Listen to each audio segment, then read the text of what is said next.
মৃত্যু রহস্য আসলে কি? আদৌ কি এই রহস্যের উদ্ঘাটন সম্ভব? ডক্টর মৃদুল লাহিড়ী কি পারবেন? মৃত্যুর পর আত্মারা কোথায় যায় বা ওই অদ্ভুত আলোকবৃত্তের রহস্য সমাধান করতে? কেনই বা আলোকবৃত্তের দর্শন পেলে প্রিয়জনকে হারাতে হয়? চলুন শুনে নেওয়া যাক কৌশিক গুপ্তের লেখা আলোকবৃত্ত রহস্য।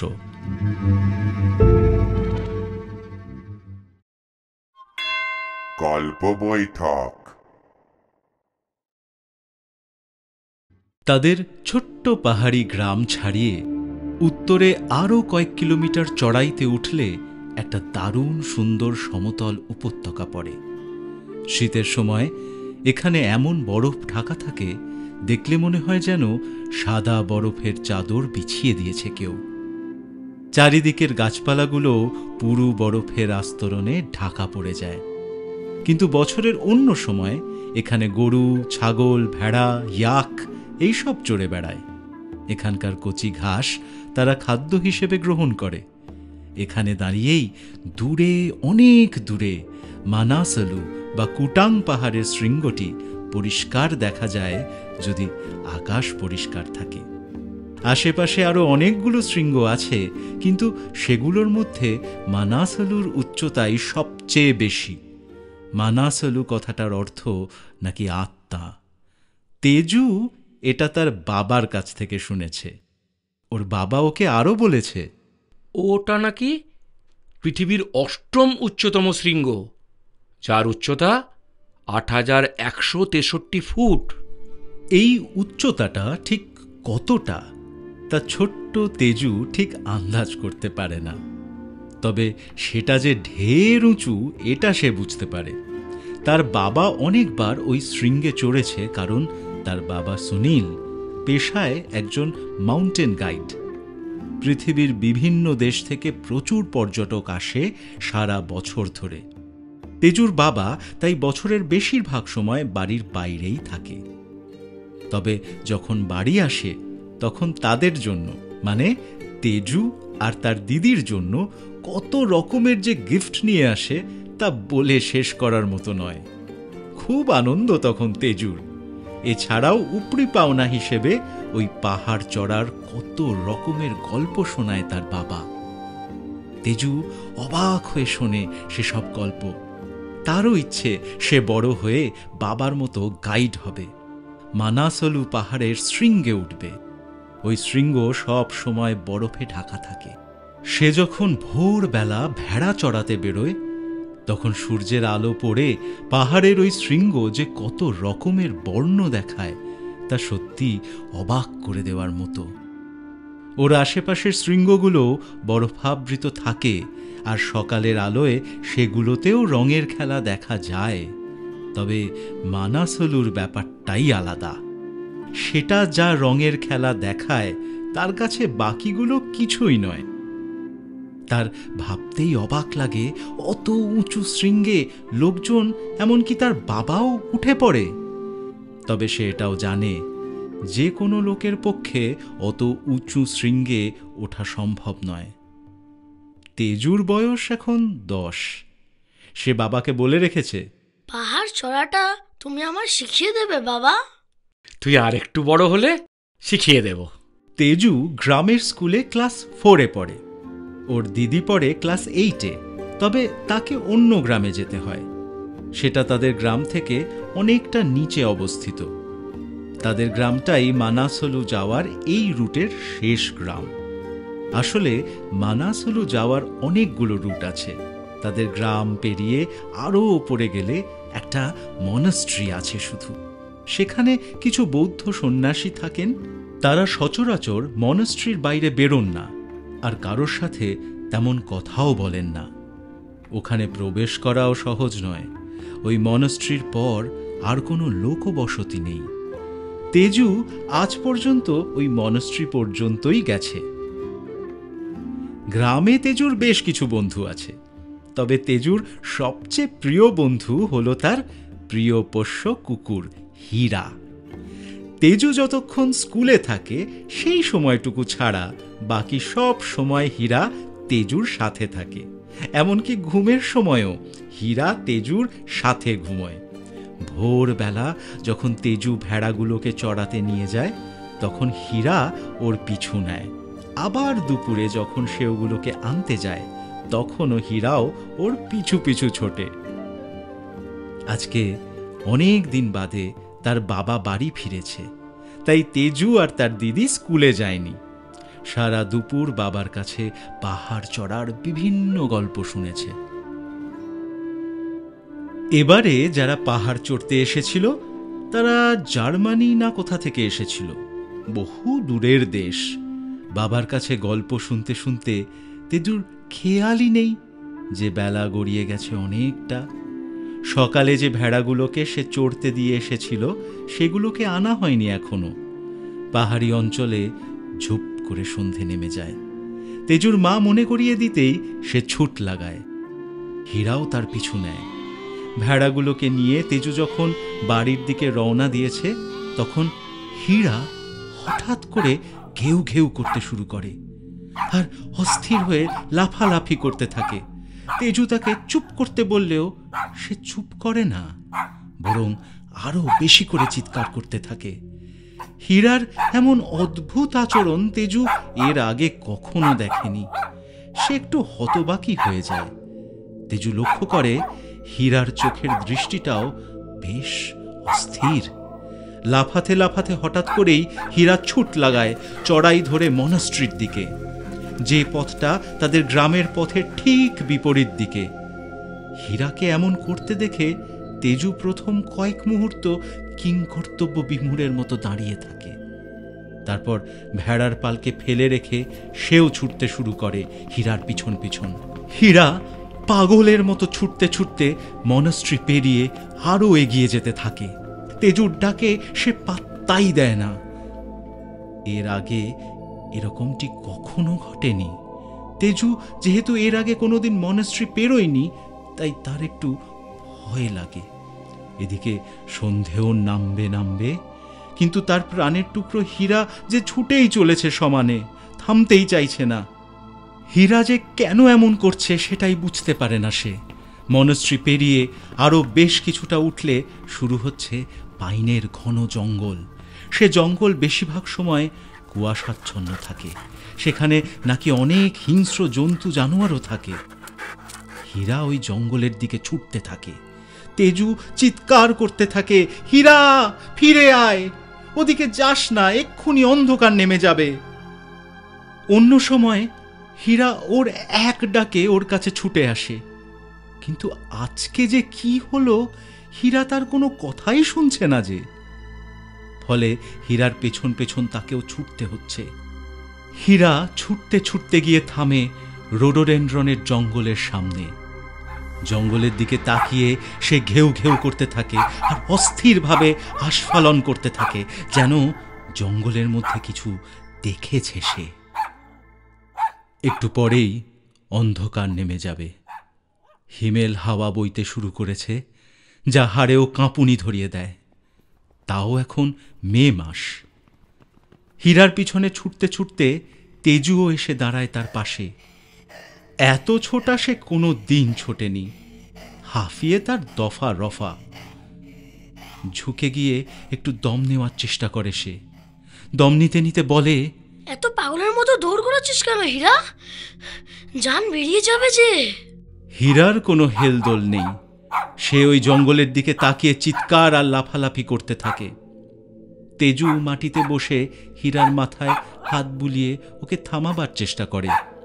কি জন্য হীরা উত্তেজিত হয়ে গেছে, ওরকম চিৎকার করছে, তা বুঝতে তেজু জঙ্গলের দিকে চোখ রাখে।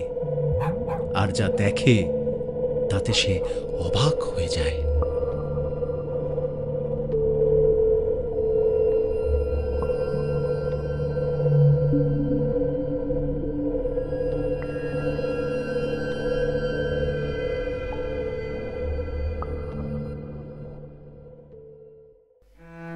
স্বপন শিকদার একজন নামকরা বাঙালি রক ক্লাইম্বার। পৃথিবীর সমস্ত সুউচ্চ গিরিশৃঙ্গই তিনি জয় করে ফেলেছেন। এমনকি দুবার এভারেস্টও জয় করেছেন। সম্প্রতি উনি দ্বিতীয়বার কিলিমাঞ্জারো শৃঙ্গ জয় করে দেশে ফিরেছেন। তার নিজস্ব রক ক্লাইম্বিং একাডেমি আছে পুরুলিয়ায়। এবারই প্রথম রক ক্লাইম্বিং করতে গিয়ে তার শরীরটা একটু খারাপ বোধ হয়, কিন্তু দেশে ফিরে ডাক্তারের কাছে না গিয়ে তিনি ছুটে যান পুরুলিয়ায় নিজের একাডেমিতে। দিন কয়েক সেখানে কাটিয়ে যখন বাড়ি ফিরছেন তখনই রাস্তাতেই আবার অসুস্থ বোধ করেন। ভাগ্য ভালো কলকাতার কাছাকাছি এসে গেছিলেন, ডাইরেক্ট হাসপাতালে নিয়ে যাওয়া হয় তাকে। Massive heart attack.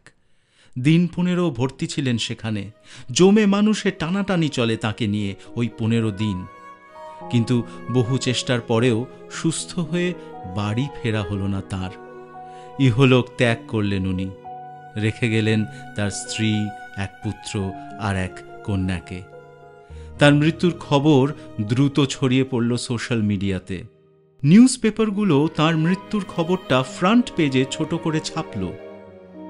সরকারের তরফ থেকেও তার মৃত্যুতে শোক জ্ঞাপন করা হলো। আসলে উনি একজন ইন্টারন্যাশনাল ফিগার ছিলেন। বহু দেশি বিদেশি রক ক্লাইম্বারদের সাথে ওর যোগাযোগ ছিল। রক ক্লাইম্বিং সার্কিটে স্বপন শিকদার ছিল একটা উজ্জ্বল নাম। ফলে তার অকাল প্রয়াণে এই সার্কিটে থাকা লোকজনের মধ্যে শোকের ছায়া নেমে এলো।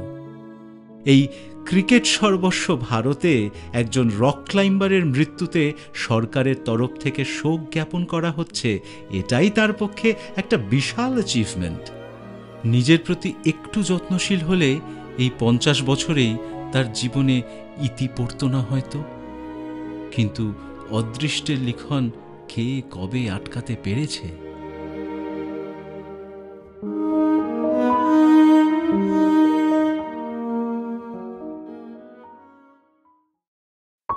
নমস্কার, আমি সোহম রায়, ট্রাভেল ব্লগার।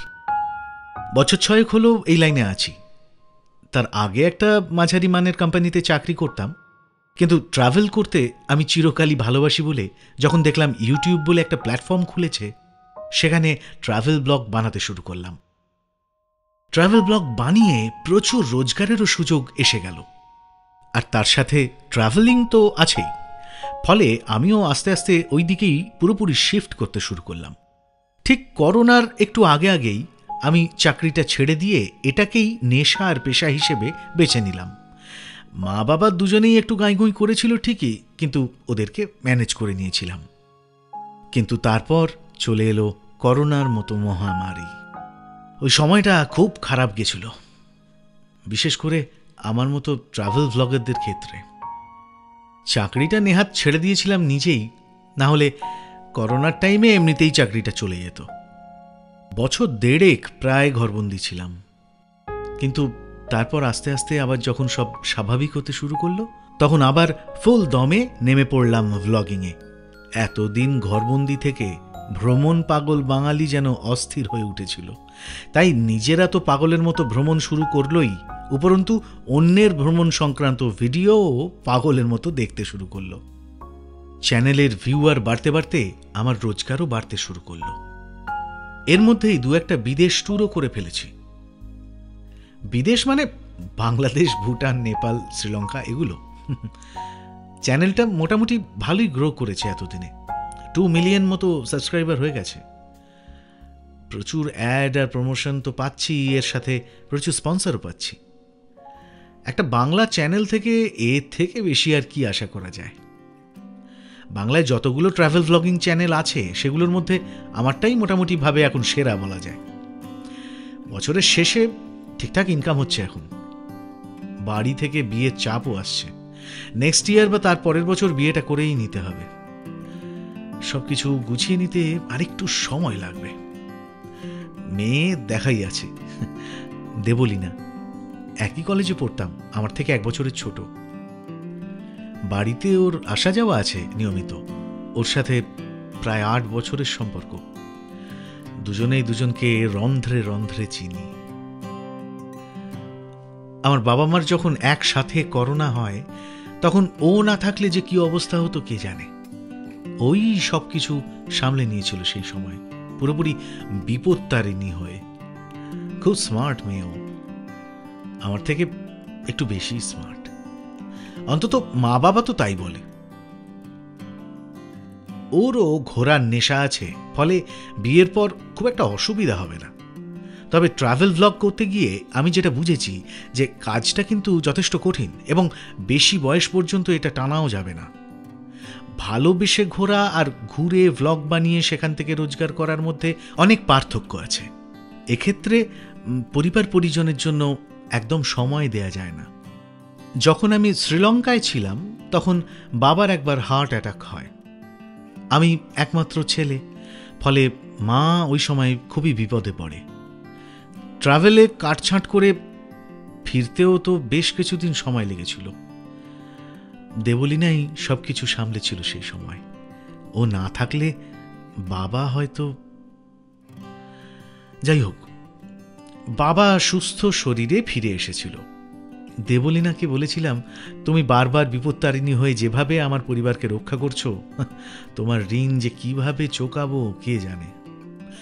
ও হেসে বলেছিল, তাড়াতাড়ি বিয়েটা করে ফেলো, তাহলেই সব ঋণ শোধ হয়ে যাবে। হ্যাঁ, এইবারে ট্যুরটা থেকে ফিরে এসে শুভ কাজটা ভাবছি সেরেই ফেলবো।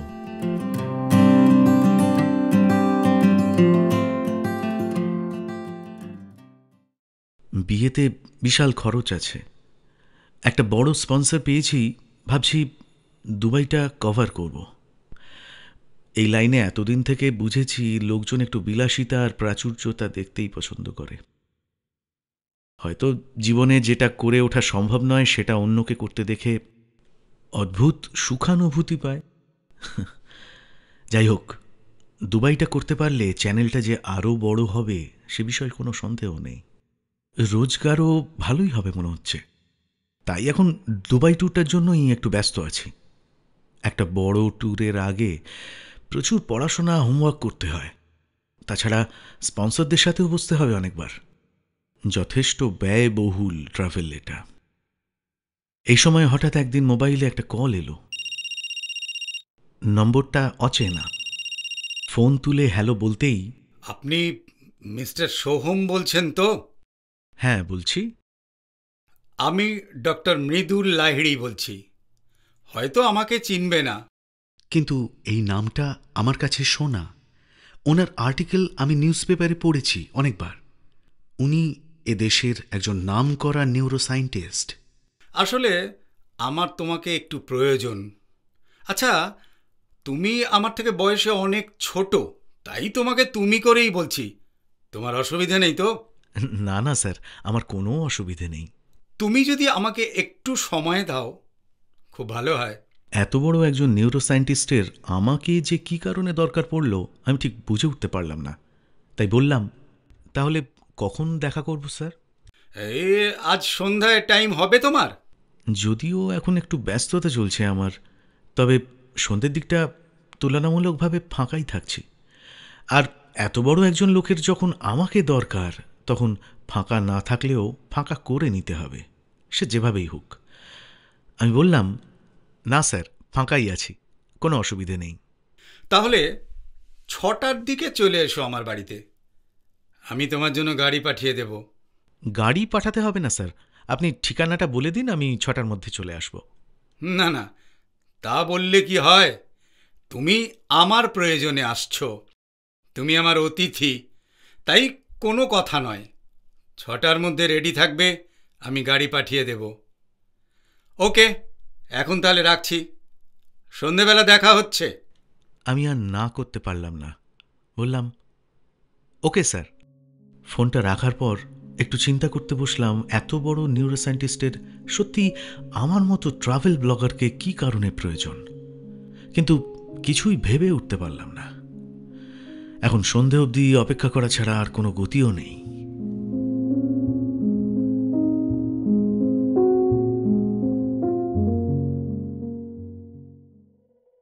তেজু কুয়াশাচ্ছন্ন প্রায় অন্ধকার জঙ্গলের দিকে তাকিয়ে দেখে জঙ্গলের অনেকটা ভেতর একটা উজ্জ্বল আলোক বৃত্তের ছটা।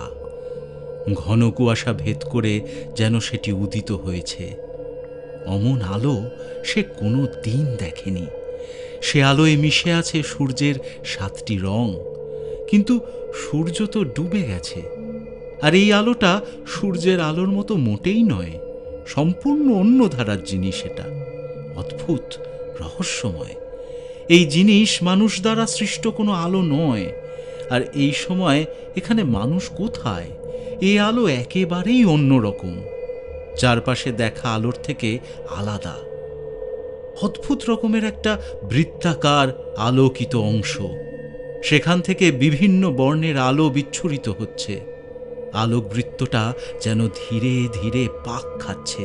চারদিকটায় প্রকৃতির আলো কমে এসেছে বলে ওই আলোক ছটাকে আরো উজ্জ্বল লাগছে। তেজু অনুভব করল ওকে যেন টানছে ওই আলোকবৃত্তটা। ও শরীরের ওপর একটা টান অনুভব করছে। টানটা যে বেশ ভালোই, তেজু সেটা বুঝতে পারছে। ও শরীরটাকে জোর করে পেছনের দিকে টেনে রেখেছে। ও খেয়াল করল হীরাও মনে হয় একই রকম টান অনুভব করছে। সেও মাটিটাকে পায়ের নখ দিয়ে আঁকড়ে আছে। দুজনেই সামলে আছে, না হলে উভয়েই ওই আলোকবৃত্তের তীব্র আকর্ষণে ওর দিকে ধাবিত হবে। তেজু অবাক হয়ে দেখতে থাকে ওই আলোর দিকে, যেন সম্মোহিত হয়ে গেছে ও। হীরা উত্তেজিতভাবে ঘেউ ঘেউ করতেই থাকে। মিনিট 2-3 পর হঠাৎ করেই শূন্যে অদৃশ্য হয়ে যায় আলোকবৃত্তটা। তেজু দেখে ওখানে আর আলোর লেশমাত্র নেই, সব স্বাভাবিক, যেন কিছুই হয়নি। হীরাও চুপ করে গেছে। তেজু যে টান অনুভব করছিল সেটাও আর নেই। এরকম ঘটনায় ও যার পরনাই অবাক হয়ে গেছে। ও ভাবে এ নিশ্চয়ই ভুতুড়ে ব্যাপার। হীরাকে কোলে নিয়ে ও বাড়ির দিকে ছুট লাগায়। হীরা যে ওই অদ্ভুতুরে আলোর জন্যই এতদূর ছুটে এসেছিল সেটাও বুঝতে পারে। প্রাণীরা আগে থেকেই অনেক কিছু টের পায়, এটা তেজু জানে। ভেড়াগুলোকে নিয়ে তেজু যখন বাড়ি ফেরে তখন সন্ধে নেমে গেছে অনেকক্ষণ। বাইরে কনকনে হিমেল বাতাস বইছে, পরিষ্কার তারা ভরা আকাশে বিশাল চাঁদ উঠেছে। তেজুর মা দিদা চিন্তা করতে থাকে। তেজু ফিরলে তেজুর দিদা বলেন, তেজু, এত দেরি করলি কেন বাবা? চিন্তা হয় না আমাদের? একটা ভেড়াকে খুঁজে পাচ্ছিলাম না, ওটাকেই খুঁজতে গিয়ে দেরি হয়ে গেছে দিদা। আসল কথা সে লুকিয়ে যায়। এ ব্যাপারে সে বাবার সাথে আলোচনা করবে আগে। মা দিদাকে বললে ওরা অহেতুক দুশ্চিন্তা করবে। তেজুর মা বলেন, তোর বাবা গ্রামের লোকজন ডাকতে গেছে তোকে খুঁজতে যাবে বলে। দাঁড়া, ওকে জানিয়ে দি যে তুই ফিরে এসেছিস। এই বলে তেজুর মা ওর বোনকে ফোনে তেজুর বাবাকে ধরতে বলেন। রাত্রিবেলা সে বাবার কাছে শুয়ে সন্ধেবেলা যা যা ঘটেছে সব জানায়। সুনীল আনমনে তার ছেলের কথাগুলো শুনতে থাকে। প্রায় 20 বছর আগের একটা ঘটনার কথা তার মনে পড়ে যায়। তখন সে সদ্য সদ্য কাজে ঢুকেছে, বয়স 22 কি 23 হবে। সে তখন একজন ট্যুর গাইডের আন্ডারে মালপত্র বহনের কাজ করত। একটা আমেরিকান টিম এসেছিল সেবার মানাসলু ট্রেকিং করতে। বুধি গণ্ডকী নদীর তীরে একটা ক্যাম্পে তাদের টিম 1 রাত্রি কাটিয়েছিল। সেই রাতেই ঘটনাটা ঘটে। তখন ভোর 3টে কি 3:30 হবে। সুনীলের হঠাৎ ঘুম ভেঙে যায়। সে এপাশ ওপাশ করতে থাকে, কিন্তু কিছুতেই আর ঘুম আসছিল না। তার ওপর টয়লেটও পেয়ে গেছিল খুব জোর। তাঁবু থেকে বেরিয়ে একটু দূরে একটা ঝোপের আড়ালে টয়লেট করে সে তখন ফিরে আসছিল। শোঁ শোঁ করে ঠান্ডা হাওয়া বইছিল। এই হাওয়ায় হাড় পর্যন্ত কেঁপে উঠছে যেন। ঝিঝি আর রাত পাখিদের মধ্যে মধ্যে ডাক ছাড়া চারিদিক নিঝুম, নিস্তব্ধ। একটু দূরেই উদ্দাম গর্জনে বয়ে চলেছে বুধি গণ্ডকী নদী। কাঁপতে কাঁপতে সুনীল তাঁবুতে ঢুকতে পারলে বাঁচে। চারিদিক রহস্যময় কুয়াশায় আবৃত। এই সময় হঠাৎ তার চোখ যায় নদীর ওপারের জঙ্গলে। নিকষ অন্ধকারের মধ্যেই সে দেখতে পায় একটা অতি উজ্জ্বল রহস্যময় এক আলোক বৃত্ত। সেখান থেকে রামধনুর 7টি রঙই ঠিকরে বেরোচ্ছে। সে অবাক হয়ে সেই আলোকবৃত্তের দিকে তাকিয়ে থাকে। তীব্র শীতের কামড়ও সে যেন অনুভব করতে পারে না। বৃত্তটা কিন্তু স্থির নেই, ধীরে ধীরে পাক খাচ্ছে যেন। হঠাৎ সে নিজের ওপর একটা টান অনুভব করতে থাকে, কেউ যেন তাকে টানছে। সে এক প্রকার জোর করেই মাটি আঁকড়ে দাঁড়িয়ে দেখতে থাকে। মিনিট খানেকের মধ্যেই সেই আলোকবৃত্ত অদৃশ্য হয়ে যায়। সাথে সাথে যে তীব্র টানটা অনুভব করছিল সেটাও উধাও হয়ে যায়। সে বুঝতে পারে যে ওই আলোকবৃত্তই তাকে টানছিল, কিন্তু সেটা কেন বা কিভাবে সেটা বুঝতে পারল না সে। ঠান্ডায় আবার কাঁপুনি শুরু হলো তার। সে ছুটে গিয়ে তাঁবুতে ঢুকল। মানাসলু শৃঙ্গ কমপ্লিট করে ফিরতে ফিরতে তার প্রায় দিন 15 লেগে গেল। কিন্তু সেই রাতের কথা সে এখনো ভুলতে পারেনি। বাড়ি ফিরে সে একটা চরম দুঃসংবাদ পেল।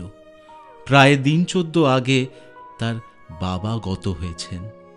তখন মোবাইল ফোন ছিল না, তাকে খবর দেওয়া যায়নি। ফলে তার উপস্থিতি ছাড়াই তার বাবার শেষ কাজ সম্পন্ন করতে হয়েছে। কান্নায় ভেঙে পড়ল সে। তার বাবার কোনো অসুস্থতাই ছিল না, দিব্যি সুস্থ সবল ছিল। বয়সে যে অনেক হয়েছিল তাও না, মাত্র 58 বছর। একেবারে হঠাৎ করেই এরকম ঘটে গেল। কিন্তু সুনীলের মনে একটা বদ্ধমূল ধারণা জন্মে গেল যে ওই আলোটা দেখার ফলেই ওর বাবার এরকম ঘটল।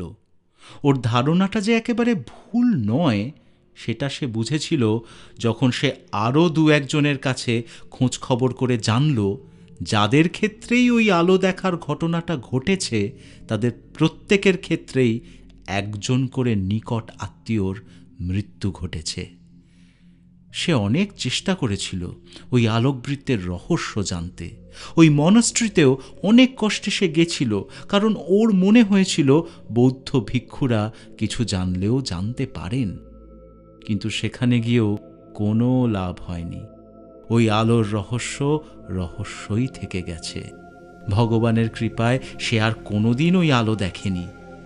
ফলে সময়ের সাথে সাথে ও সেই আলোর কথা ভুলেই গেছিল। কিন্তু আজকে তার ছেলের কাছে ওই আলো দেখার ঘটনা শুনে সে রীতিমতো ভীত ও সন্ত্রস্ত হয়ে উঠল। না জানি কার মৃত্যু আসন্ন।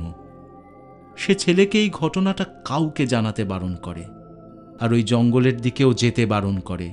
সারা রাত ঘুম হয় না তার। ভোরের দিকে হীরার কান্নার শব্দে বাড়ির সকলের ঘুম ভেঙে যায়। দেখা যায় হীরার সদ্যজাত 2 বাচ্চাই মরে গেছে। তেজু খুব কান্নাকাটি শুরু করে। তার প্রিয় হীরার বাচ্চাগুলো ওরও খুব প্রিয় ছিল। সুনীল একটু আশ্বস্ত হয় এই ভেবে যে পরিবারের কোনো মানুষের কিছু ক্ষতি হয়নি। কিন্তু ওই আলোর সাথে মৃত্যুর যে কি সম্পর্ক সেটাই সে বুঝে উঠতে পারে না।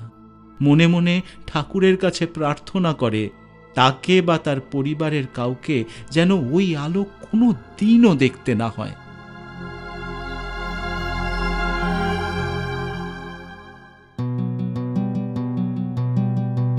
আজকের সফরে শুনছেন গল্প বৈঠকের আজকের গল্প কৌশিক গুপ্তর লেখা আলোকবৃত্ত রহস্য। এখনো পর্যন্ত যদি ম্যাডলি FM কে সাবস্ক্রাইব না করে থাকেন তাহলে এখনই করুন। Kindly subscribe to our madly FM official YouTube channel. তাহলে চলুন সফরে ফেরা যাক।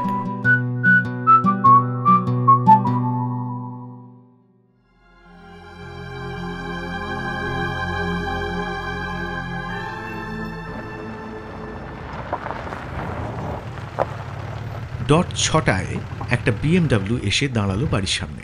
আমি রেডি হয়েই ছিলাম। দুপুরে স্পন্সরদের সাথে কথা হয়েছে একক্ষেপ। অনেকটাই পজিটিভ দিকে এগোচ্ছে ট্যুরের ব্যাপারটা, আর সেই জন্য মনটাও বেশ খুশি খুশি আছে আমার। গাড়িতে উঠে পড়লাম। সামনের সিটটাতেই বসতে যাচ্ছিলাম, ড্রাইভার আমাকে পেছনের সিটে বসতে বললেন। হয়তো সেরকম কিছুই বলা আছে ওনাকে। অগত্যা বসলাম পেছনের সিটে। BMWতে এই প্রথম চড়া। মনে হচ্ছে টপ মডেল, সবই অটোমেটিক। আমার নিজেরও একটা ব্যাটারি সাইকেল আছে, ওই যেগুলো এখন খুব উঠেছে, মাস 6 হলো কিনেছি। ওটাতেও সব কিছুই অটোমেটিক। মৃদুলবাবুর বাড়ি পৌঁছতে লেগে গেল আধ ঘন্টা। Sector 1, salt lake. বিশাল দোতলা বাড়ি। গেট দিয়ে ঢুকে গাড়িটা থামল। গাড়ি থেকে নেমে একটু এগিয়ে গেলাম। দেখলাম বিশাল সেগুন কাঠের দরজা। কলিং বেল বাজানোয় কয়েক সেকেন্ডের মধ্যেই একজন কাজের মহিলা এসে দরজাটা খুলে দিয়ে ভেতরে যেতে ইশারা করলেন। ঘরে ঢুকেই জুতোটা খুললাম। একটা ছোট করিডোর পেরিয়ে বিশাল একটা ঘরে এসে পড়লাম। ওটা মনে হয় মিটিং হল। দেখলাম সেখানে 3 জন উপস্থিত। মৃদুলবাবুকে তো চিনতে পারলাম, কারণ গাড়িতে আস্তে আস্তে ওনার উইকিপিডিয়াটা দেখে নিয়েছিলাম। বয়স 67, দারুণ কেরিয়ার।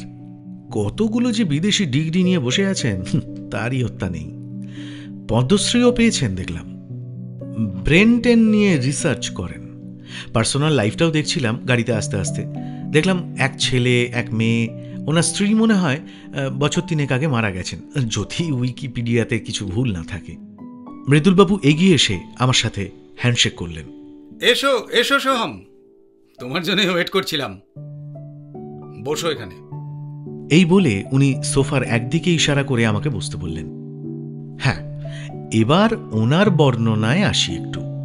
এই 67 বছর বয়সেও ওনার চেহারা রোগা ছিপছিপে। হাইট ওই 5 ফুট 9 ইঞ্চির মতো হবে। গায়ের রং টকটকে ফর্সা, মাথায় এক ঝাঁক পাকা চুল, চোখে গোল্ডেন ফ্রেমের চশমা, পরনে পাজামা আর হাফ হাতা পাঞ্জাবি, পায়ে চপ্পল। দেখেই মনে হবে একজন স্কলার্ড মানুষ। বাকি দুজনের দিকে তাকিয়ে বললেন, একে তোমরা চেনো নিশ্চয়ই, বিখ্যাত বাঙালি ট্রাভেল ব্লগার সোহম রায়। উপস্থিত দুজনেই ঘাড় নেড়ে সম্মতি জানালেন। দুজনের মধ্যে একজন আমার থেকে বয়সে বেশ কিছুটা বড়ই হবেন, আর একজন আমার বয়সী বা আমার থেকে সামান্য বড় হবেন। যিনি আমার থেকে বেশ কিছুটা বড়, উনি বললেন, ওনাকে চিনব না? ট্রাভেল উইথ সোহম দেখেই তো আমি প্রতি বছর ট্যুর প্ল্যান করি। আমার স্ত্রী তো ওর বিশাল ফ্যান।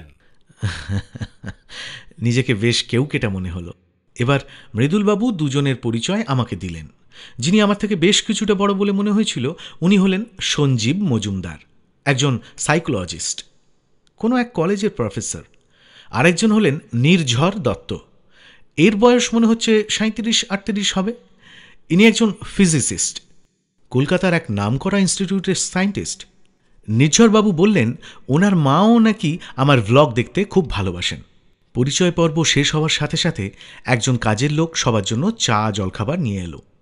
আমার কাছে এখনও ক্লিয়ার হচ্ছে না এত জ্ঞানী গুণী ব্যক্তিদের মাঝখানে আমার কি ভূমিকা থাকতে পারে। মৃদুলবাবু এবার বলতে শুরু করলেন, আপনারা সবাই নিশ্চয়ই ভাবছেন আজকে এইভাবে কেন আপনাদেরকে আমার বাড়িতে ডাকলাম। হ্যাঁ, ব্যাপারটা এবারে আমি ডিটেইলে বলবো। আপনারা চাটা নিয়ে নিন, না হলে ঠান্ডা হয়ে যাবে। ওনার কথা মতো আমরা প্রত্যেকে টেবিলের থেকে চায়ের কাপ নিজের হাতে তুলে নিলাম। উনিও একটা কাপ তুলে নিলেন। এরপর চায়ের কাপে লম্বা একটা চুমুক দিয়ে উনি বলতে শুরু করলেন, দেখুন, আমি একজন নিউরো সায়েন্টিস্ট, আর ব্রেন নিয়েই আমার কাজ। গত 15 বছর ধরে আমি একটা খুব কঠিন ফিল্ডে গবেষণা করে চলেছি। আমি যখন আমেরিকায় ছিলাম তখন থেকেই এই গবেষণার শুরু। আমার ওখানকার এক বন্ধু সায়েন্টিস্টের হাত ধরেই আমার এই ফিল্ডে ইন্টারেস্ট আসে এবং আমিও গবেষণা শুরু করি। আমার সেই বন্ধু এখন আর বেঁচে নেই। আসলে আমি যে বিষয়টা নিয়ে গবেষণা করি সেটা এতটাই জটিল আর সময় সাপেক্ষ যে কোনোভাবেই ব্যাপারটা নিয়ে এগোতে পারছিলাম না। পৃথিবীতে খুব কম সায়েন্টিস্ট এই ফিল্ডে গবেষণা করে। ব্যাপারটা নিয়ে আমি পরে আপনাদের বলছি, তার আগে একটু অন্য কথায় আসি। বছর 4 আগে আমার স্ত্রীর ক্যান্সার ধরা পড়ে, একদম লাস্ট স্টেজ। ও দেশে ফিরতে চাইল। আমি ওকে বোঝালাম যে ওখানে থাকলে উন্নত মানের চিকিৎসা হবে, কিন্তু ও কিছুতেই ওখানে থাকতে চাইল না। ও বলল জীবনের শেষ সময়টুকু ও দেশে নিজের জন্মভূমিতে কাটাতে চায়। তাই বাধ্য হয়ে ওখানকার পাট চুকিয়ে দিয়ে এখানে চলে এলাম পাকাপাকিভাবে। নিজের দেশ, নিজের লোকের কাছে ফিরে এসে ও যার পরনায় আনন্দ পেল। কিন্তু যেটা ভবিতব্য সেটা তো হবেই। কয়েকটা কেমো নেওয়ার পর ও আর পারল না। কথা বলতে বলতে ওনার গলাটা একটু কেঁপে গেল। উনি একটু চুপ করলেন। ওনার চোখের কোণটা দেখলাম চকচক করছে। চশমাটা খুলে চোখের কোণটা মুছে নিলেন, তারপর আবার বলতে শুরু করলেন। কিন্তু এখানে এসেও আমি আমার রিসার্চ আস্তে ধীরে চালিয়ে যাচ্ছিলাম। ওর শরীর যখন খুব খারাপ হয়ে গেল, তখন যদিও বেশ কিছুদিনের জন্য রিসার্চ থেকে ডিট্যাচ হয়ে গেছিলাম, কিন্তু ও চলে যাবার পর আবার ফুল দমে রিসার্চে নেমে পড়েছিলাম। কিন্তু লাভ হচ্ছিল না কিছুই। কিছু ইনফরমেশন পাচ্ছিলাম ঠিকই, কিন্তু এর থেকে বেশি কিছুই এগোচ্ছিল না। আসলে রিসার্চের ক্ষেত্রটাই এমন যে আমারও কিচ্ছু করার ছিল না। কি টপিকের ওপর রিসার্চ করছেন স্যার? মৃদুলবাবু একটু মাথা নাড়িয়ে তিনজনের দিকেই একবার চোখ ঘুরিয়ে নিলেন। হ্যাঁ, এবার সেটাতেই আসছি। আমার রিসার্চের টপিকটা হলো লাইফ আফটার ডেথ। আত্মার কোনো অস্তিত্ব আছে কিনা, যদি থাকে তবে মৃত্যু পরবর্তী জীবনটা কেমন হয়, আত্মার পুনর্জন্ম বলে কিছু আছে কিনা, এই সবই হলো আমার রিসার্চের বিষয়বস্তু। বলতে পারেন এই সব বিষয়গুলোকে বৈজ্ঞানিকভাবে ব্যাখ্যা করাই হলো আমার রিসার্চের মুখ্য উদ্দেশ্য। ওনার কথাগুলো শুনে তিনজনেই একটু নড়ে চড়ে বসলাম। নির্ঝরবাবু বললেন, আপনি কি আত্মায় বিশ্বাস করেন? প্রথম প্রথম বিশ্বাস করতাম না, কারণ আমাদের মেডিকেল সায়েন্সে আত্মার কোনো অস্তিত্ব নেই। আমেরিকার যে ইনস্টিটিউটে আমি কাজ করতাম, সেখানে আমার এক বন্ধু এই লাইফ আফটার ডেথ টপিকটার উপর অনেক দিন ধরেই গবেষণা করছিল। ওর উৎসাহেই আমার এই ফিল্ডে ইন্টারেস্ট জন্মায়, আর গবেষণায় ঢুকে যাওয়ার পর থেকে ইন্টারেস্ট আরও বেড়ে গেছে। খুবই চ্যালেঞ্জিং একটা বিষয়। মৃত্যু রহস্যের মতো বড় রহস্য আর নেই। মরে গেলেই কি সব শেষ, নাকি মৃত্যুর পরেও কোনো কিছু আছে? পৃথিবীর প্রায় সব দেশের ধর্মগ্রন্থে, মহাকাব্যে, বিভিন্ন প্রাচীন নথি পুঁথিতে আফটার লাইফের কথা উল্লিখিত আছে। মানব শরীরের মৃত্যু ঘটলেও মানুষের সোল বা আত্মা যে অবিনশ্বর, সেই সব কথা সব জায়গাতেই বারে বারে বলা হয়েছে। এটা কি নিছক কথার কথা, নাকি এর পেছনে বৈজ্ঞানিক কোনো ব্যাখ্যা আছে? মেডিকেল সায়েন্সে আত্মার কোনো অস্তিত্ব নেই ঠিকই, কিন্তু পৃথিবীর বেশ কিছু জায়গাতেই বিজ্ঞানীরা পরীক্ষা নিরীক্ষার মাধ্যমে কোনো একটা শক্তি বা হোয়াট এভার কিছু একটার অস্তিত্ব খুঁজে পাচ্ছেন, যেটা মানব শরীর থেকে মৃত্যুর পর বেরিয়ে যায়। ইভেন আমিও দু একবার এরকম ব্যাপার ঘটতে দেখেছি, কিন্তু ব্যাপারটা এতটাই ইরেগুলার, এতটাই ভেগ যে কোনো কংক্রিট সিদ্ধান্তে আসতে পারা যাচ্ছে না। তবে এতদিনের রিসার্চে আমি একটা জিনিস বুঝতে পেরেছি, যে দেয়ার আর সামথিং বিহাইন্ড, কিন্তু সেই সামথিংটাকে কোনো দিন দেখতে পাইনি। ফলে সেটা যে কীরকম বা কী উপাদান দিয়ে তৈরি, সেটা এখনো বুঝে উঠতে পারিনি। একটু থেমে এবারে উনি নির্ঝরবাবুর দিকে তাকিয়ে বললেন, এখন তো শুনছি আত্মা বা চেতনার অস্তিত্ব ব্যাখ্যা করতে কোয়ান্টাম থিওরি, স্ট্রিং থিওরি এসবকে কাজে লাগানো হচ্ছে, তাই না নির্ঝর? হ্যাঁ, আমিও শুনেছি এই ধরনের রিসার্চের কথা, কিন্তু ডিটেলে কিছু জানি না। মৃদুলবাবু চায়ের কাপে শেষ চুমুকটা দিয়ে আবার বলতে শুরু করলেন, যাই হোক, আত্মা বলুন বা সোল বলুন, সেটার যে মৃত্যু নেই সেই ব্যাপারটা সব জায়গাতেই বলা আছে, এবং মানব শরীর ছাড়ার পর সেটা স্বর্গ বা নরক কোনো একটা জায়গায় চলে যায়। কোনো ধর্মমতে সেটা সেখানেই চিরকাল থেকে যায়, আবার কোনো ধর্মমতে সেটা সেখান থেকে আবার পৃথিবীতে ফিরে আসে নতুন শরীর ধারণ করে, অর্থাৎ তার পুনর্জন্ম হয়। অন্তত আমাদের হিন্দু শাস্ত্রতে তো তাই বলা আছে। এবার আমি জিজ্ঞেস করলাম, আপনিও আত্মা, স্বর্গ, নরক এসব বিশ্বাস করেন? দেখো, আমার বিশ্বাস বা অবিশ্বাসে কিছু এসে যায় না। এগুলো যদি থাকার হয়, আমি বিশ্বাস করলেও থাকবে, না বিশ্বাস করলেও থাকবে। সায়েন্টিস্ট হিসেবে আমাদের সত্যিটা খুঁজে বার করতে হবে। তখন সঞ্জীববাবু বললেন, আমাদের সাইকোলজিতে এই জিনিসগুলো বিশ্বাস করা হয়। ঠিকই বলেছেন, আমরা যারা এই লাইনে কাজ করি তারাও বিশ্বাস করি কিছু তো একটা অদৃশ্য জিনিস আছে, but we can not define ইট।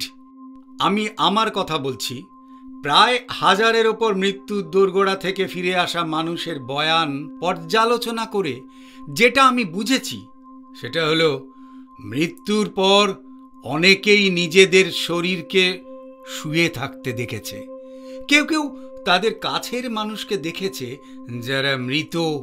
প্রায় সবাই একটা উজ্জ্বল আলোকবৃত্ত দেখতে পায়, যেটা তাদেরকে নিজের দিকে প্রবলভাবে আকর্ষণ করে।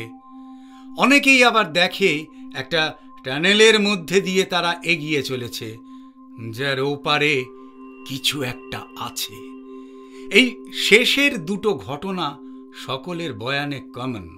এবার নির্ঝরবাবু বললেন, এরকম কিছু ঘটনা আমিও শুনেছি, কিন্তু ওই কথাগুলো যে মৃত্যু পথযাত্রী মানুষদের মনের ভুল নয়, সেটা আপনারা কি করে বুঝলেন? এটা আমার রেজাল্টের কথা আমি বললাম, কিন্তু আরও যারা এই লাইনে কাজ করে তাদেরও একই অবজারভেশন। এতগুলো মানুষ যখন একই কথা বলছে, তখন সেখানে আর অবিশ্বাসের জায়গা থাকে না।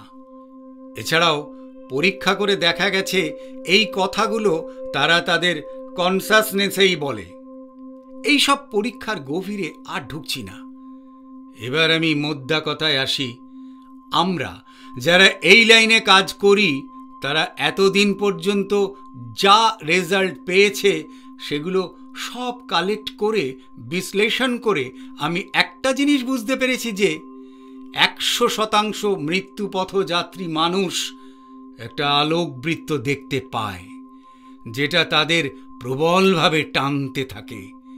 টানেলের মধ্যে দিয়ে তারা ভেসে চলে। এই জিনিস দুটো কিন্তু দেশ, কাল, ধর্ম, বর্ণ নির্বিশেষে সবাই দেখেছে আজ পর্যন্ত। ফলে আমি একটা কংক্রিট সিদ্ধান্তে উপনীত হয়েছিলাম যে পৃথিবীর কোথাও একটা আলোকবৃত্তর অস্তিত্ব নিশ্চয়ই আছে, যেটার দিকে মৃত্যুর পর সোল বা আত্মা কোনো এক অমোঘ টানে ছুটে যায়। কিন্তু সেটা কোথায়? এই প্রশ্নটার উত্তরই খুঁজছিলাম এতদিন। কারণ এই আলোকবৃত্ত যে কোথায় দেখা যায় সেটা কেউ বলতে পারেনি। ফলে আমার রিসার্চ এর বেশি আর এগোচ্ছিল না। কিন্তু গত সপ্তাহে আমি ওই আলোকবৃত্ত কোথায় দেখা যায় সম্ভবত তার একটা হদিশ পেয়েছি। আর যদি সেটা খুঁজে পাই তাহলে এই ফিল্ডে রিসার্চে একটা রেভলিউশন ঘটে যেতে পারে। বাকিদের কি মনে হচ্ছিল জানি না, কিন্তু ওনার কথাগুলো শুনে আমার অদ্ভুত লাগছিল। বিশ্বাস হচ্ছিল না তেমন। এত বড় একজন সায়েন্টিস্ট উনি, কিন্তু এমন সব কথা বলছেন যেগুলো ঠিক বিশ্বাসযোগ্য নয়। তবে আমি আত্মায় বিশ্বাস করলেও আফটার লাইফ সম্পর্কে আমার কিছুই জানা নেই তেমন, ওই রামায়ণ মহাভারত ছাড়া। আসলে ওইসব নিয়ে ভাবিনি কখনো। তিনজনেরই চা শেষ। মৃদুলবাবু তার মোবাইলটা সার্চ করতে করতে বললেন, আপনারা খেতে খেতে এই ভয়েস রেকর্ডটা শুনুন। এই বলে উনি একটা ভয়েস রেকর্ড চালিয়ে দিলেন।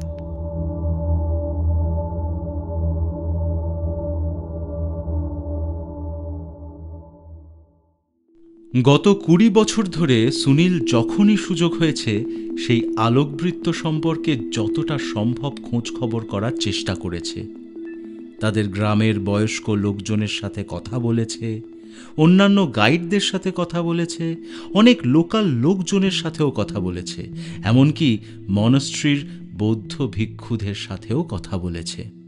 এসব করে সে যেটুকু বুঝেছে, অনেক আগে এরকম আলোকবৃত্ত এদিকে কেউ কখনো দেখেনি। যারা 70-80 বা তার বেশি বয়সের বৃদ্ধ, তারা তাদের ছোটবেলায় এরকম কোনো আলোকবৃত্ত দেখেননি। তবে কেউ কেউ জানিয়েছিল তাদের বাপ ঠাকুরদার আমলে নাকি কেউ কেউ অমন আলোকবৃত্ত দেখেছিল। মোটের ওপর ও যেটা বুঝেছে, বহু বছর পর পর ওই আলোকবৃত্ত কিছুদিনের জন্য এই অঞ্চলে দেখা যায়, তাও হয়তো বছরে 1-2বার করে। তারপর দীর্ঘদিন ওটা আর দেখা যায় না। ওটার দর্শনও এক জায়গায় মেলে না, কখনো রোডোডেনড্রনের জঙ্গলে, কখনো মানাসলুর চূড়াতে, কখনো নদীর কাছে, আবার কখনো পার্বত্য রাস্তার পাশে যে গভীর খাদ আছে তার মধ্যে। কোথায় যে সেটি দেখা যাবে তা আগে থেকে বলা খুবই কঠিন। তবে সেই আলোকবৃত্ত যারা যারা আজ পর্যন্ত দেখেছে, তারা কাছের কাউকে হারিয়েছে। তার নিজের ক্ষেত্রেই তো সে দুবার এমন ঘটনা দেখে ফেলল। ফলে ওই রহস্যময় আলোকবৃত্ত নিয়ে আলোচনা করলেই সবাই সন্ত্রস্ত হয়ে পড়ে। সবাই আলোচনা এড়িয়ে যাওয়ার চেষ্টা করে। এমনকি মনস্ট্রির বৌদ্ধ ভিক্ষুরাও ওই ব্যাপারে কোনো কথাই বলেনি। সেও চায় না ওই আলোর সম্মুখীন হতে, শুধুমাত্র কৌতূহলের বশেই ও এই খোঁজ খবর করেছে। কোথা থেকে, কিভাবে, কি কারণে যে ওই আলোকবৃত্ত উদিত হয়, আবার 1-2 মিনিটের মধ্যে মিলিয়েও যায়, কেউ তা বলতে পারেনি। অবাক হয়েছে সুনীল। 2-1বার বিদেশি ট্যুরিস্টরাও নাকি ওটা দেখেছে। ওই আলোটাকে দেখা তাদের অঞ্চলে অশুভ মনে করা হয়, তাই ওটা নিয়ে কেউ আলোচনা পর্যন্ত করতে চায় না। আর হবে নাই বা কেন? যেটা দেখলে মৃত্যুর মতো একটা চরম পরিণতি ঘটে, সেটাকে অশুভ ছাড়া আর কি বা বলা যায়? তাদের ওই অঞ্চলে সবাই ভগবানের কাছে এটাই সবসময় প্রার্থনা করে, ওই জিনিসটা যেন তাদের আর দেখতে না হয়। এটা সুনীলেরও প্রার্থনা। কিন্তু 2বার তার সাথে এমন ঘটনা ঘটে গেল। সে একটা জিনিস খেয়াল করেছে, যে কজন ওই আলোকবৃত্তটা দেখেছে সেই সময়টা হয় সন্ধ্যের দিকে অথবা ভোর রাতে, মানে 3-3:30 দিকে। সেও তো ওই আলোকবৃত্ত দেখেছিল ভোর রাতে, আর তার ছেলে তেজু দেখেছিল প্রায় সন্ধ্যের দিকে। ফলে ওই সময়গুলোয় ও বাইরে বেরোয় না, ওর সাথে থাকা ট্যুরিস্টদেরকেও বেরোতে দেয় না, আর ওর পরিবারের লোকজন, আত্মীয়, বন্ধুদেরও বাইরে বেরোতে না করেছে সে।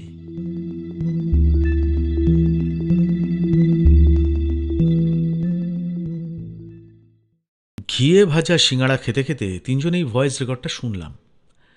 শুনে যেটা বুঝলাম, মৃদুলবাবু কোনো একজনের সাথে কথা বলছেন মানে তাকে প্রশ্ন করছেন আর তিনি উত্তর দিচ্ছেন। প্রশ্ন উত্তর পর্বটা ঠিক এরকমই ছিল। আপনি কি দেখলেন মনে পড়ছে কিছু, স্বপনবাবু? হ্যাঁ স্যার, পরিষ্কার দেখলাম আমার দেহটা পড়ে আছে নিচে।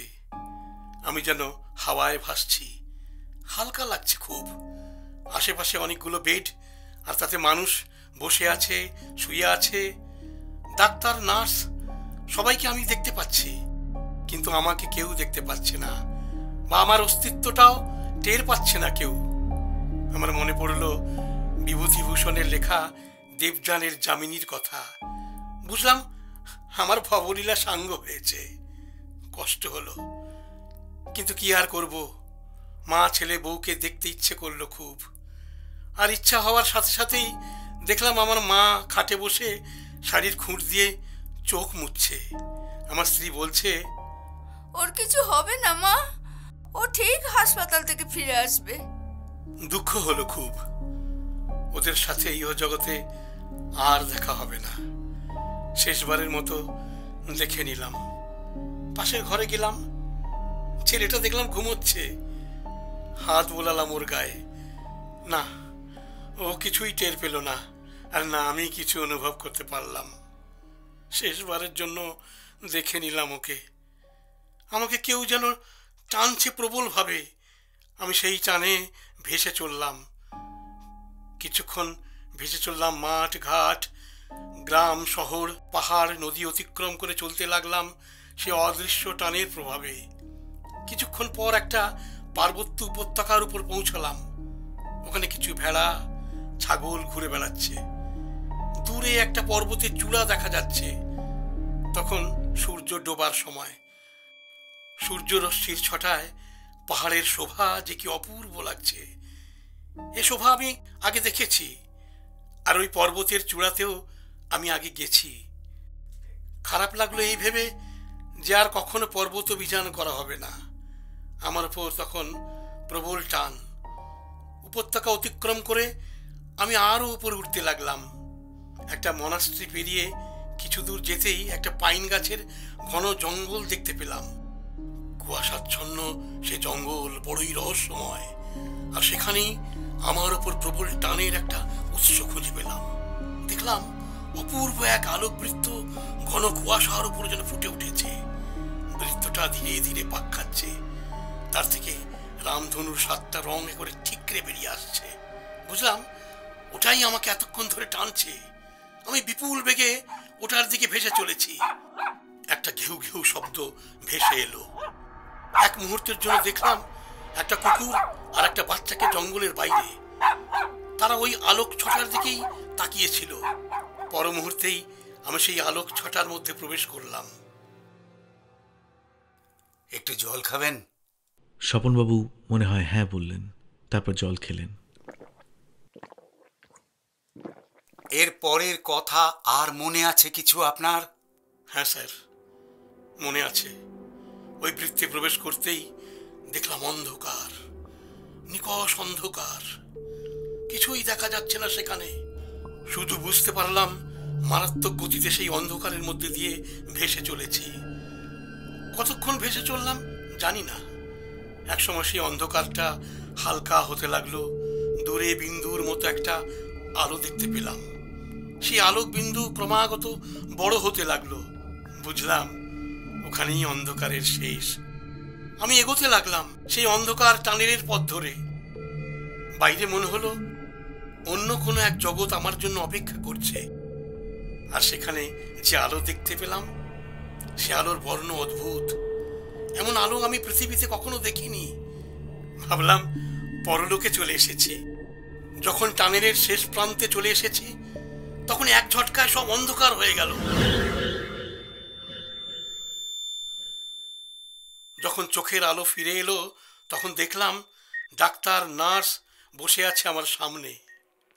আচ্ছা, আপনি যে জায়গায় আলোকবৃত্তটা দেখেছিলেন সেই জায়গায় একটা পর্বত শৃঙ্গ দেখেছিলেন বলেছিলেন, যেটা আপনার চেনা। ওটা কোথায় কিছু বলতে পারেন? ওটা নেপালের মানাসলু পর্বত শৃঙ্গ, পৃথিবীর 8ম উচ্চতম শৃঙ্গ। গত বছর ওটা গিয়েছিলাম, তাই পরিষ্কার মনে আছে। রডোডেন্ড্রনের জঙ্গলটা ওটা যাওয়ার রাস্তা ঠিক পড়ে না, কিন্তু দূর থেকে ওই জঙ্গলটাও দেখেছিলাম। আপনি যে আমার কি উপকার করলেন স্বপনবাবু, থ্যাংক ইউ, থ্যাংক ইউ। দীর্ঘ 15 বছর পর আপনি আমার রিসার্চে একটা দিশা দেখালেন।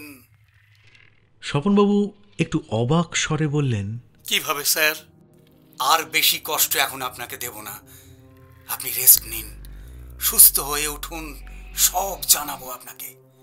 হয়তো আমার পরবর্তী রিসার্চে আপনাকে আবার আমার প্রয়োজন হতে পারে। তখন আপনি আমাকে দয়া করে একটু সময় দেবেন। যদি বেঁচে থাকি নিশ্চয়ই আমাকে পাবেন।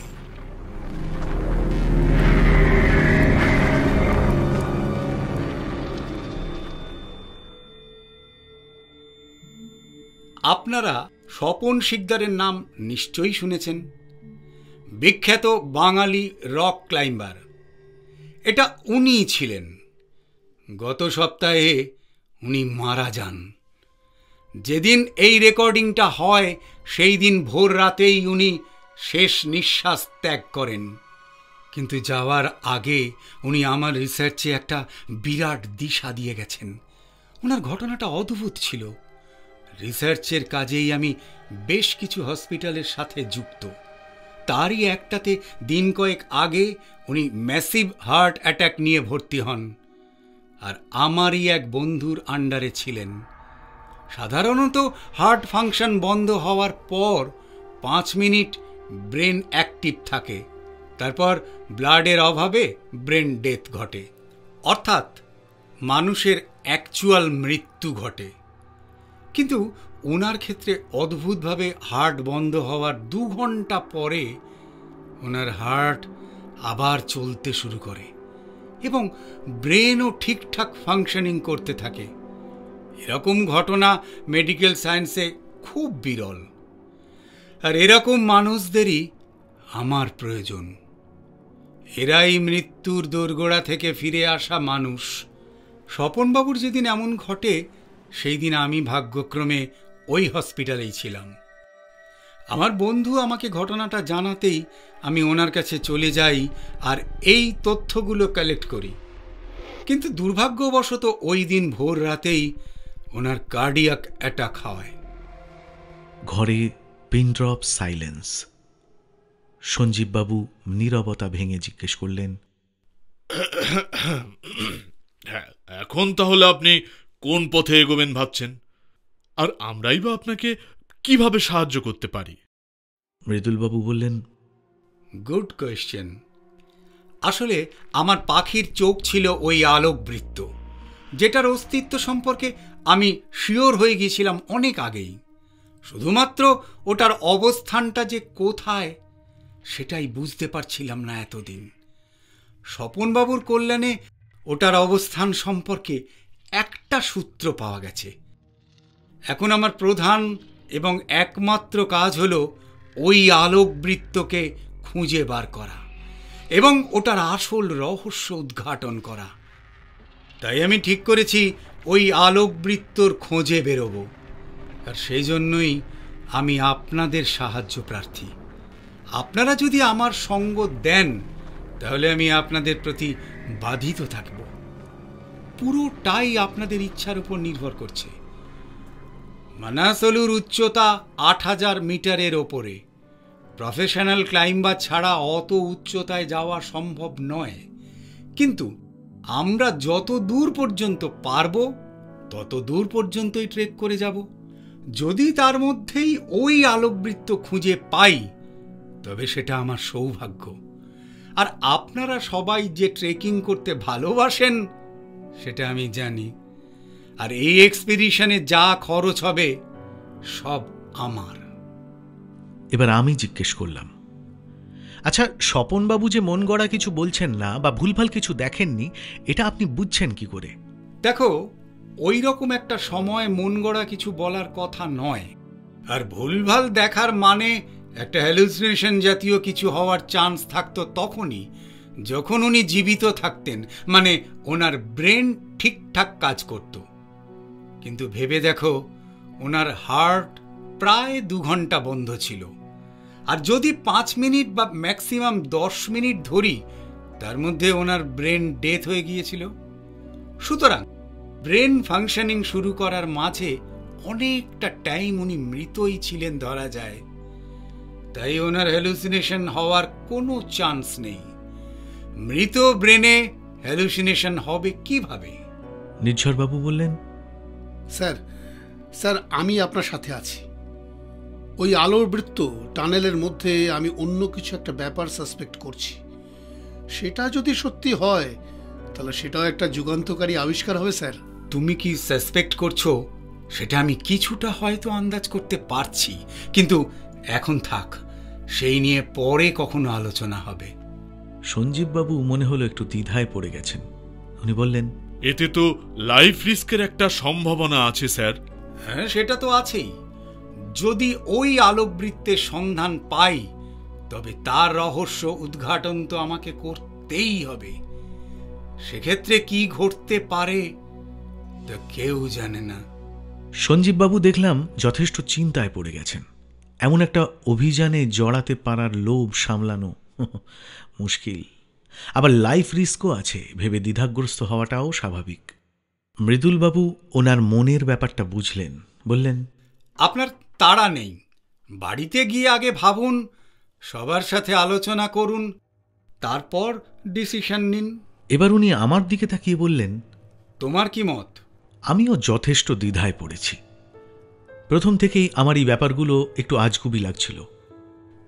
তাছাড়া লাইফ রিস্কেরও একটা ব্যাপার আছে দেখছি। আবার সামনেই আমার দুবাই ট্যুর, স্পন্সরদের সাথে কথাও অনেক দূর এগিয়ে গেছে। এই সময়ে এই অভিযানে অংশ নিলে ওটা আপাতত পোস্টপন করতে হবে। পরে আবার স্পন্সর পাবো কিনা সেটাও একটা প্রশ্ন। এছাড়া মানাসলুর ট্রেকিংয়ের উচ্চতাটাও ভাবাচ্ছে। অত উঁচুতে ট্রেক কখনো করিনি। কিন্তু এর সাথে এটাও ভাবছি যে যিনি আমাকে এই অফারটা দিচ্ছেন তার বয়স আমার থেকে দ্বিগুণ। তিনি যদি পারেন, আমি পারবো না কেন? এতদিন তো শুধু ট্রাভেল করেছি, কিন্তু এই ট্রাভেলটা তো খুব একটা সাধারণ ট্রাভেল নয়। এটা রোমাঞ্চে ভরা একটা অভিযান হতে চলেছে। মানুষের আদিমতম প্রশ্নের উত্তর খোঁজার চেষ্টায় ছোটা। এরকম একটা অভিযানে থাকতে পারাটা তো যথেষ্ট গর্বের। আমি বললাম, আসলে স্যার, আমার ট্রাভেল ব্লগের জন্য দুবাইতে যাওয়ার একটা কথা চলছে। স্পন্সরদের সাথে কথাও অনেকটা এগিয়ে গেছে। তাই আমি একটু চিন্তা করছি। আমাকে একটু চিন্তা করার সময় দিলে ভালো হয়। মৃদুলবাবুর মুখটা একটু কালো হয়ে গেল যেন, কিন্তু সেটা বুঝতে না দিয়ে উনি বললেন, তুমি বাংলার সবচেয়ে জনপ্রিয় ট্রাভেল ব্লগার, এই কারণেই তোমাকে আমার মনে ধরেছিল। কিন্তু ওই ট্রাভেলটা তো শুধু ট্রাভেল নয়, এটা তো একটা সন্ধান অভিযান, যাতে লাইফের রিস্কও আছে। সুতরাং ভাবনা চিন্তা করেই ডিসিশন নাও। যদি সব কিছু ঠিক থাকে তাহলে নেক্সট মাসের শেষ দিকেই আমরা বেরোবো। মার্চ মাসটা ওখানে ট্রেকিংয়ে যাওয়ার পক্ষে উপযুক্ত। এরপর সবার দিকে তাকিয়ে একবার চোখ ঘুরিয়ে নিলেন। সবার কাছেই আমার রিকোয়েস্ট, যদি এই অভিযানে আমার সাথে থাকো তাহলে আমি তোমাদের প্রতি কৃতজ্ঞ থাকব। আর যদি না থাকো তাহলেও কোনো অভিযোগ নেই। এটা পুরোপুরি তোমাদের নিজেদের সিদ্ধান্ত। এই সত্যের খোঁজে আমাকে যেতেই হবে।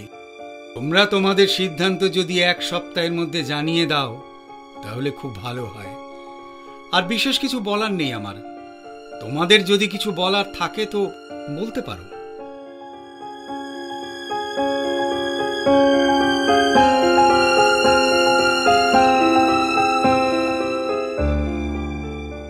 কি মনে হয় আপনাদের, ডক্টর মৃদুল লাহিড়ী কাকে কাকে পাবেন তার দলে এই রহস্য উদ্ঘাটনের জন্য? কমেন্ট করে অবশ্যই জানাবেন। পরবর্তী পর্ব আসবে খুব তাড়াতাড়ি। সঙ্গে থাকুন, শুনতে থাকুন ম্যাডলি FM। আর গল্পটিতে একটা লাইক ও চ্যানেলটি সাবস্ক্রাইব করে পাশে থাকা বেল আইকনটা প্রেস করে দেবেন পরবর্তী সমস্ত নোটিফিকেশন সবার আগে পেতে।